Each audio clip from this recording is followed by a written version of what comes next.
And there is new help for parents who are dealing with an out-of-control child. Bad behavior in kids is often diagnosed as ADHD or autism, but one Colorado researcher wants parents to consider something else.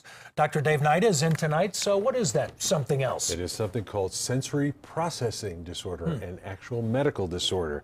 In fact, it's something that's been around for decades, but now there's a new effort to bring it into the medical mainstream and make more parents aware their children may be suffering from sensory overload.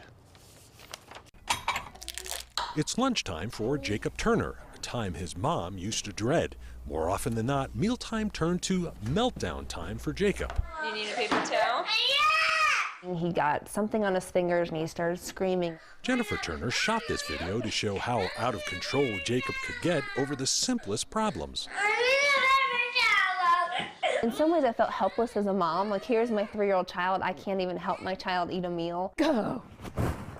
Jennifer did find help. A therapist suggested Jacob has sensory processing disorder. What might be something that, I as a parent might alert me that this is something to consider? If you have a child who has frequent meltdowns, more than most kids, doesn't like to put their clothes on, doesn't like to be held, doesn't like to be toweled off after their bath, very, very picky eater, those are some of the indications that something else might be going on.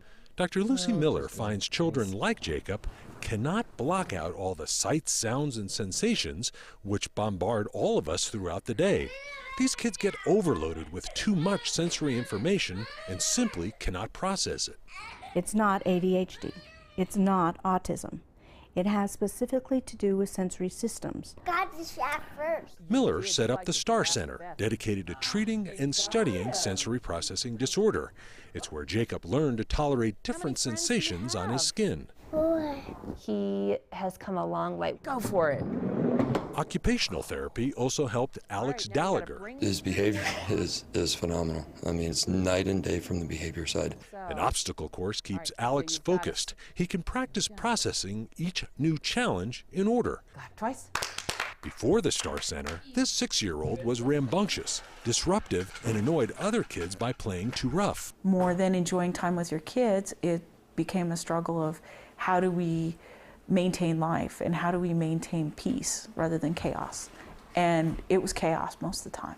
Into the goal. After 3 months of therapy, Alex can now settle down long enough to read a book with his mom. That was very good.